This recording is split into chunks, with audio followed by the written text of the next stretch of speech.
નમસ્કાર મિત્રો, નજર હળવદની ફેસબુક પેજ પર આપનું સ્વાગત છે અને હું છું જગદીશ. આમ તો હળવદ શહેરમાં ગતકાલે પણ વરસાદ હતો, પરંતુ હળવદ તાલુકાના ઘણા બધા ગામોમાં વરસાદ નોંધાયો નહોતો.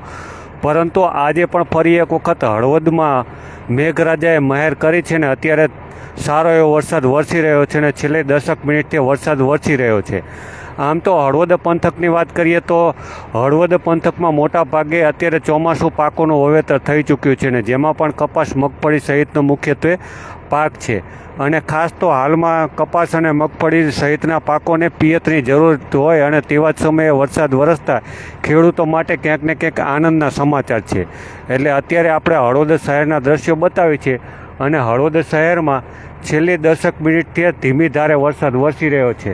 અને આપના વિસ્તારમાં વરસાદ છે કે કેમ અને કેવો વરસાદ છે તે કોમેન્ટ બોક્સમાં જણાવશો, જેથી કરીને અન્ય મિત્રો પણ વરસાદ વિશેની અપડેટ મેળવી શકે. સાથે જ વરસાદને લઈને જાણકારી આપીએ તો મિત્રોને કે જે પ્રમાણે હળવદ પંથકમાં વરસાદ વરસી રહ્યો છે ને જેને લઈ વરસાદમાં કોઈ પણ જગ્યાએ વીજળી પડી, વૃક્ષ ધરાશયી થવું, મકાનમાં કોઈ પણ પ્રકારની નુકસાની થવી અથવા વોકળામાંથી પાણી પસાર થવું, વોકળા ઉપરથી પાણી પસાર થવું, ગામ સંપર્ક વિહોણા બનવા સાથે જ વીજળી પડવાના બનાવો ચિંતાજનક હળવદ પંથકમાં વધ્યા છે. એટલે આપણા વિસ્તારમાં ક્યાંય પણ કોઈ પણ વ્યક્તિને અથવા પશુઓને ક્યાંય પણ વીજળી પડવાથી જાનમાલનું નુકસાન થાય તો જાણકારી અવશ્ય ઉપલબ્ધ કરાવશો.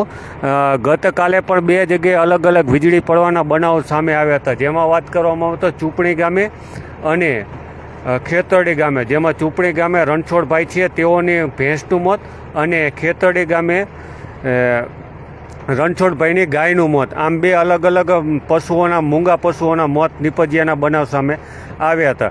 એટલે વીજળી પડવાથી કોઈ પણ જગ્યાએ કાંઈ નુકસાન જણાય તો રાજ્ય સરકાર દ્વારા સહાય અર્પણ કરવામાં આવે છે, એટલે કે સહાય આપવામાં આવે છે. તો સાથે જ જાણકારી આપે તો થોડા સમય પહેલાં એટલે કે 26 તારીખે જ્યારે હળવદ પંથકમાં વરસાદ વરસ્યો હતો ગાજવીજ સાથે, ત્યારે હળવદ તાલુકાના જોગડ ગામે પણ ખેત શ્રમિકનું વીજળી પડવાથી મોત થયું હતું. આ ખેત શ્રમિક પરિવારને તેમના જે માતાજી છે તેમને 4 લાખની રાજ્ય સરકાર દ્વારા કુદરતી આપત્તિ સહાય યોજના અંતર્ગત સહાય આપવામાં આવી છે. એટલે આપના વિસ્તારમાં વરસાદને લઈ વીજળી પડવાના જે ચિંતાજનક બનાવો વધ્યા છે તેમાં પણ ક્યાંય પણ આપના વિસ્તારમાં વીજળી પડે અને કોઈ પણ જગ્યાએ આવું જાનમાલનું નુકસાન જણાય તો કોમેન્ટ બોક્સમાં અચૂક લખશો.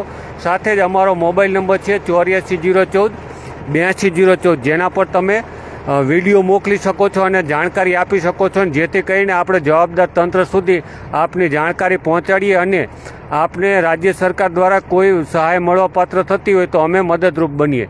એટલે ખાસ તો આપણે દર્શક મિત્રોને જાણકારી આપવાની તો હળવદ પંથકમાં છેલ્લા 2-4 દિવસથી અવિરત ગરમી પડી રહી છે અને ગતકાલ સાંજથી જ વાતાવરણમાં પલટો આવે છે. જે પ્રમાણે સાંજ પડતાની સાથે જ વરસાદી વાતાવરણ બને છે, ઠંડુ ગાર બને છે અને અત્યારે પણ હળવદ શહેર તેમજ ગ્રામ્ય વિસ્તારોમાં વરસાદ નોંધાઈ રહ્યો છે. તો આપના વિસ્તારમાં વરસાદ છે કે કેમ તે કોમેન્ટ બોક્સમાં અચૂક જણાવશો, જેથી કરીને અન્ય મિત્રો પણ જાણકારી મેળવી શકે કે વરસાદ છે કે કેમ. એટલે ખાસ અને બીજી એક જે મેં અગાઉ જાણકારી આપી એમ કે આપના વિસ્તારમાં વરસાદને લઈને ક્યાંય પણ વીજળી પડી, વૃક્ષ ધરાશયી થવું, મકાનને નુકસાન થવું, વોકળા ઉપરથી પાણી પસાર થવું, ક્યાંય ઘરમાં પાણી ભરાઈ જવા, આવું કોઈ પણ જગ્યાએ કાંઈ પણ મુશ્કેલી સર્જાય તો અમારો મોબાઈલ નંબર છે 84 014 82 014, જેના પર ગામના નામ સાથે વિડીયો મોકલો, જેથી કરીને અમે જવાબદાર તંત્ર સુધી આપનો વિડીયો પહોંચાડી શકીએ અને જરૂરી સહાય આપના સુધી પહોંચાડી શકીએ. એટલે કે તંત્રનું ધ્યાન દોરી શકીએ અને તંત્ર આપના સુધી પહોંચે અને જરૂરી મળવાપાત્ર સહાય મળે. સાથે જ આપ ગ્રામ્ય વિસ્તારમાંથી જોડાયો હોય તો આપના ગ્રામ પંચાયતના તલાટી કમ મંત્રી, ખાસ તો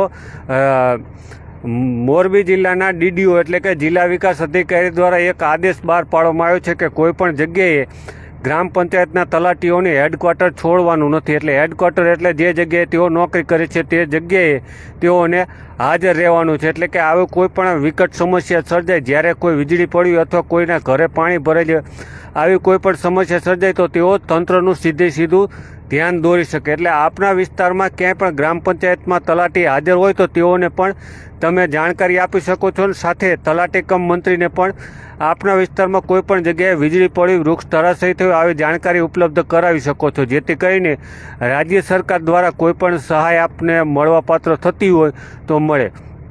એટલે ખાસ મેં અગાઉ કહ્યું તેમ કે હળવદ પંથકમાં અને મોરબી જિલ્લામાં વીજળી પડવાના ચિંતાજનક બનાવો વધ્યા છે, અને જેને લઈને જ આપણે કહીએ છીએ કે કોઈ પણ જગ્યાએ આવી મુશ્કેલી હોય તો તંત્ર આપના સુધી પહોંચે, જેથી કરીને આપના તલાટી કમ મંત્રીનો સંપર્ક કરો. અને શહેરમાં હોય તો શહેરી વિસ્તારમાં ચીફ ઓફિસરનો પણ તમે સંપર્ક કરી શકો છો. અને સાથે જ જાણકારી આપીએ તે મુજબ કે આપના વિસ્તારમાં ક્યાંય પણ વરસાદને લઈ કોઈ પણ મુશ્કેલી સર્જાય તો તમે અમારો મોબાઈલ નંબર છે 840414 જેના પર વોટ્સએપ પર વિડીયો મોકલી શકો છો 10-10 સેકન્ડના 2 થી 3 ગામના નામ સાથે, જેથી કરીને આપના સુધી રાજ્ય સરકારનું ધ્યાન દોરી શકે અને કોઈ સહાય મળવા પાત્ર થતી હોય તો મળે. એટલે ખાસ તો ઘણા બધા મિત્રો પણ જોડાયા છે, તમામનો ખૂબ ખૂબ આભાર. એટલે વરસાદને લઈ કોઈ પણ અપડેટ હશે તો ફરી વખત આપણે મળીશું. આભાર મિત્રો.